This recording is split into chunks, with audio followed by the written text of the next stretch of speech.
For the nearly 14,000 students, faculty, and staff members on campus, it can be difficult to find available parking.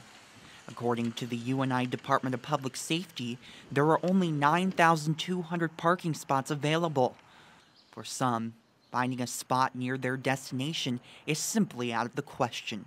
I just think that there needs to be more parking spots on campus and closer to the classes that you're trying to go to, instead of having to come to class like 20 minutes early just to find a parking spot. The A and B parking lots, which tend to be located next to the campus buildings, are oversold every year, so pass holders are not even guaranteed a parking spot. I've been late to work, so I try and find a street parking spot.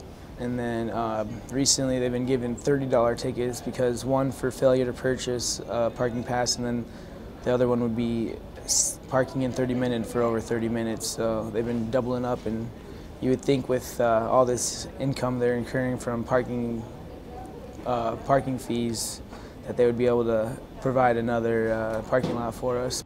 At the beginning of the school year, there were over 200 more parking passes sold than there were actual parking spots available on campus. That increase had some people turned off from even purchasing a parking pass.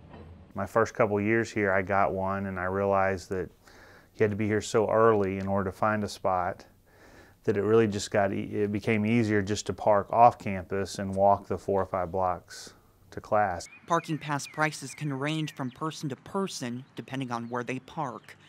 Typically, the parking spots closer to the buildings on campus cost more. That can be frustrating for pass holders who can't even find a spot. If they're going to charge $80 and upwards of $80 a year to park, you should be guaranteed a parking spot, and I don't feel like that's the case. For me, I could never really justify the expense to then loop and circle and maybe even end up parking as far away as I end up parking anyway.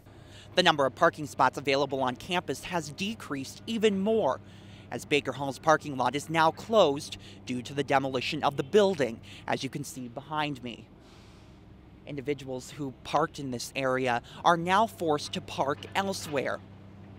The Department of Public Safety says they are doing the best they can to better improve the parking situation here on campus, but there are still limitations to what they can actually do. Reporting for UNI TV, I'm Dakota Funk.